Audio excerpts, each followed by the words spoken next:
Understanding the role of the Philippine Professional Standards for Teachers or Ppst in RPMS.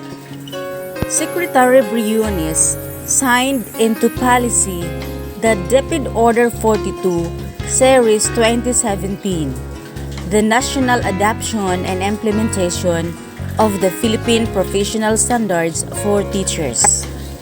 What is Ppst? It sets clear expectations of teachers. It provides a framework of uniform measures to assess teacher performance. It is a public statement of professional accountability.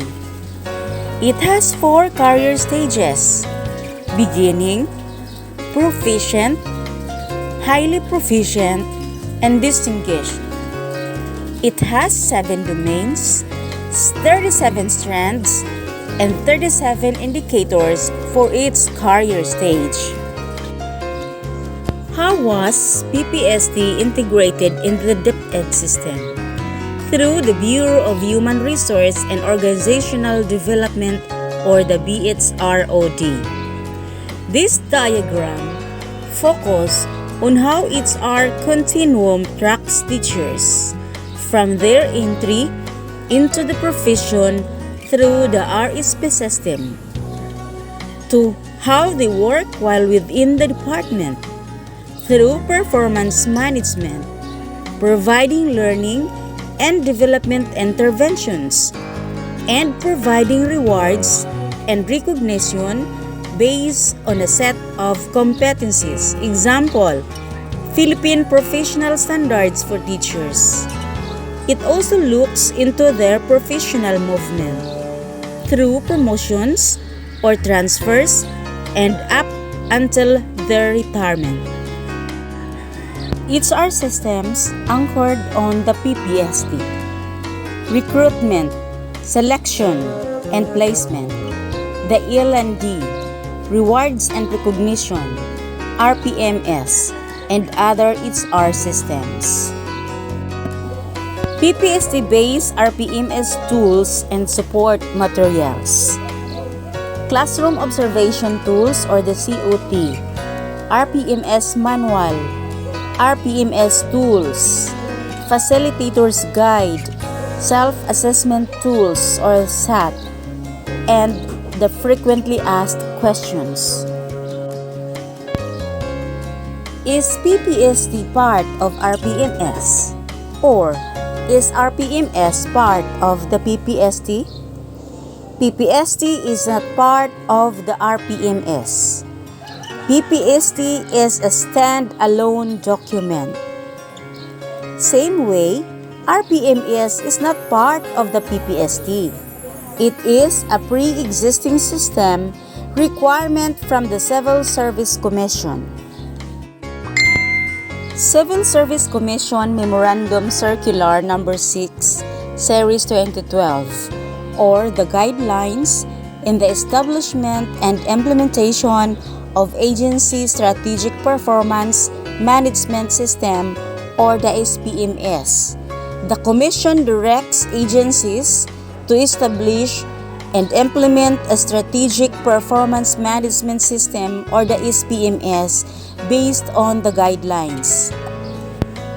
All other government departments and agencies like DSWD, DPWH, DANR, to name a few, also have a Strategic Performance Management System, or the SPMS. For DepEd, it is called RPMS. In August 2017, DepEd issued an order to adopt and implement the Philippine Professional Standard for Teachers, or the Ppst, nationwide. This diagram summarizes the 3 previous slides. In 2015, DepEd issued No. 2, Series 2015, following Civil Service Commission MC No. 6, Series 2012. In 2017, DepEd adopted Ppst with the demand that RPMS be aligned with Ppst aligned RPMS was developed. RPMS Ppst alignment. The result-based performance management system, or the key result areas in RPMS, are domains in the Ppst. The objectives in the RPMS are indicators in the Ppst. Parts of the RPMS tools. Number 1, key result areas. These are general outputs or outcomes in the context of RPMS tools. The cross capture the domains of the Ppst. Second, we have the objectives. These objectives are the indicator of the Ppst. In the RPMS tools, teachers target 12 objectives to realize the 5 cross. 4. Performance indicators. They provide descriptions of quality and quantity given 5 performance levels. 5. Outstanding. 4. Very satisfactory. 3. Satisfactory. 2. Unsatisfactory. And 1 is poor. The means of verification or MOV. It is a list of documents that can show teachers' attainment of objectives. In summary, the Ppst is the core document being used by DepEd to anchor its systems and processes. It is not solely for the RPMS. RPMS is just a portion, but it is an important part to how the Ppst could link all other systems. Ppst is the mother document, while DepEd aligns its systems and processes. Teachers may only see Ppst in relation to RPMS. RPMS is just one of the processes being aligned with Ppst. RPMS is important in terms of DepEd goal in aligning its systems and processes with a set of standards. Through the data from the RPMS, the above listed question could be addressed.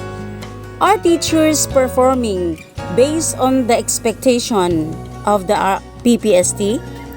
The RPMS should be able to identify teachers who are performing according to the standards of the Ppst. This is possible because the objectives of the RPMS are based on Ppst. Which indicators or competencies do we need to target for teachers' professional development? From the RPMS data, school heads, SDOs, ROs, and DepEd could find out in which indicators the teachers have performed outstandingly or poorly. This data could serve as a needs assessment to identify their strengths and weaknesses. How do we help teachers reach the expectation of the Ppst? In relation to the previous questions, once we have identified the priority indicators, DepEd could design more targeted professional development plans for teachers from school, division, and national level trainings. To graphically show how the Ppst aligned RPMS serves as a base or foundation towards further improving teacher quality and education. Number 1. The data from the RPMS could feed into teachers' L&D, rewards and recognition, and career progression because they all anchored to the same standard, the Ppst.